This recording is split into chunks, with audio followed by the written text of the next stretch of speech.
Welcome back. In this session, you will be introduced to biowaste and its key characteristics. After this session, you should be able to understand what biowaste is and what makes it different from other waste sources. Know why managing biowaste adequately is important. And finally, know key properties of biowaste. Let's start with biodegradable waste and biowaste definition. In low and middle income settings, organic waste, such as food waste, represents often 50 to 70% of the total amount of municipal solid waste generated. It is therefore of crucial issue to manage this specific waste fraction well. Biodegradable waste refers to any organic waste capable of undergoing anaerobic or aerobic decomposition, such as food, garden waste, agricultural waste, animal waste, paper, and paperboard. Biowaste refers to the organic fraction of municipal solid waste only.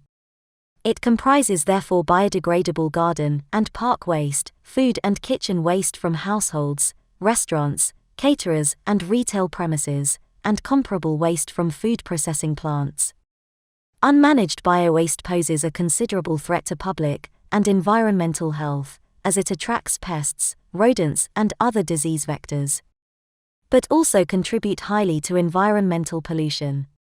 The decomposition of high volumes of organic waste in uncontrolled dump sites generates many atmospheric pollutants such as methane and nitrous oxide, notorious greenhouse gases, having significant repercussions on the global climate.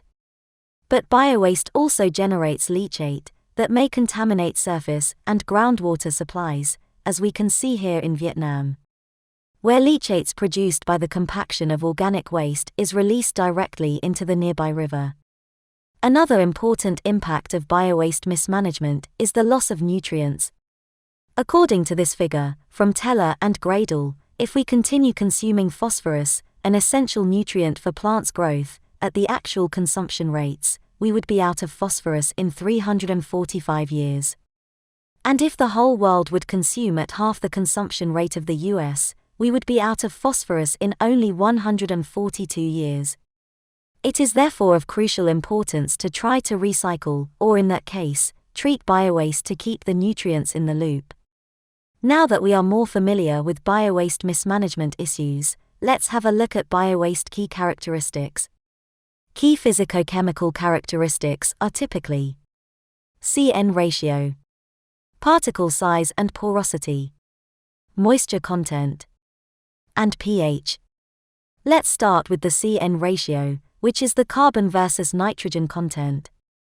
Carbon and nitrogen content are essential for growth and cell division of the microorganisms.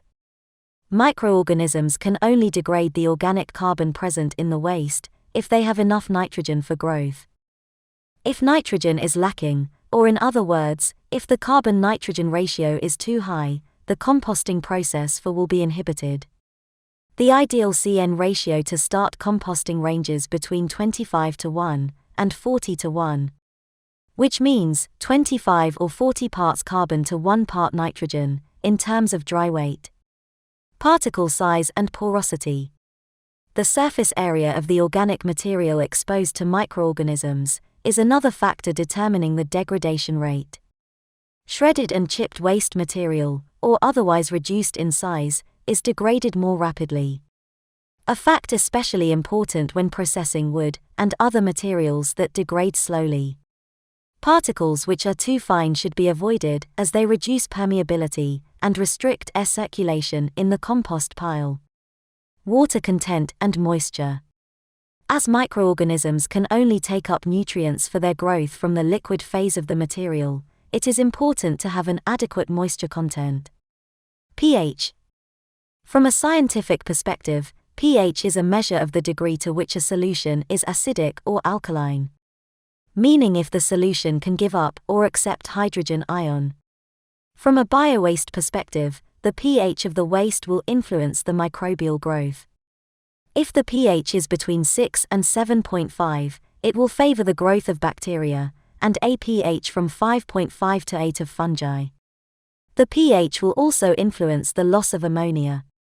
Let's have a look at some examples of biowaste type and their key characteristics.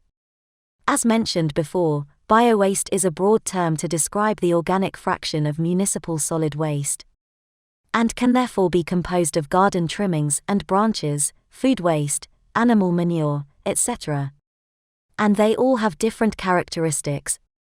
Let's start with garden waste, such as branches.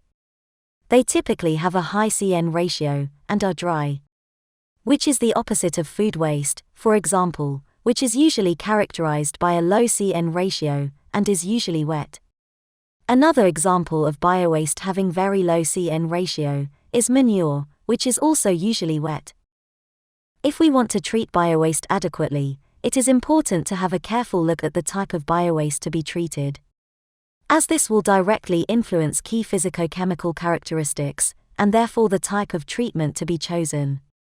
That's it for the definition of biowaste. Let's summarize what we've talked about in this session. We first saw that biowaste is an important fraction of municipal waste, and that managing biowaste adequately could reduce public health threat and environmental burden, as well as return value of waste into the economy. We also saw key biowaste physicochemical characteristics, such as CN ratio, particle size and porosity, water content, and pH, all important for proper biowaste treatment. Thank you for your attention. See you in the next session.